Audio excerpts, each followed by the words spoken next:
राम, सीता और लक्ष्मण वनवास के लिए निकल पड़े।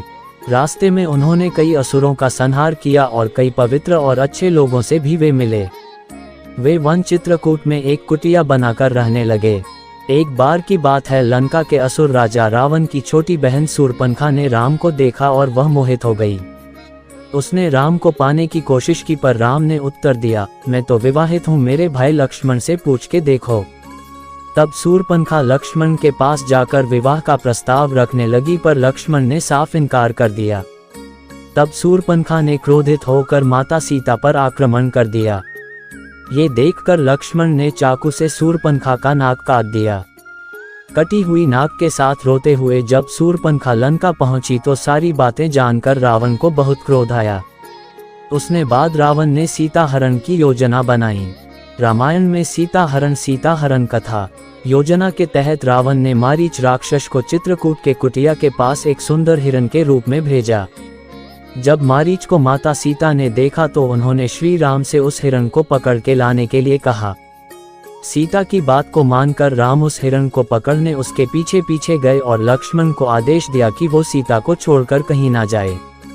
बहुत पीछा करने के बाद राम ने उस हिरण को बाण से मारा।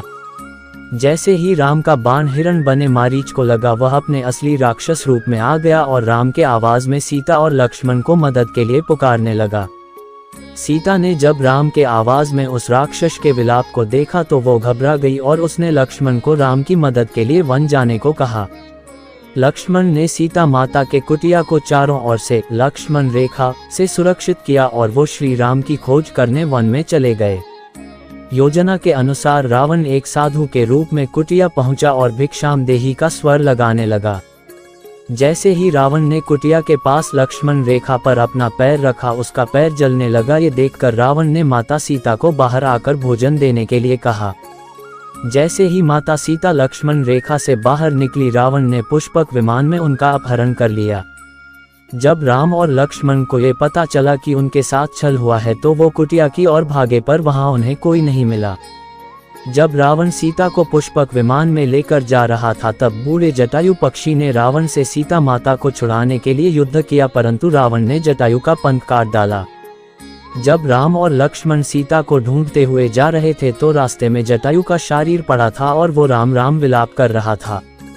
जब राम और लक्ष्मण ने उनसे सीता के विषय में पूछा तो जटायु ने उन्हें बताया कि रावण माता सीता को उठा ले गया है और ये बताते बताते उसकी मृत्यु हो गई।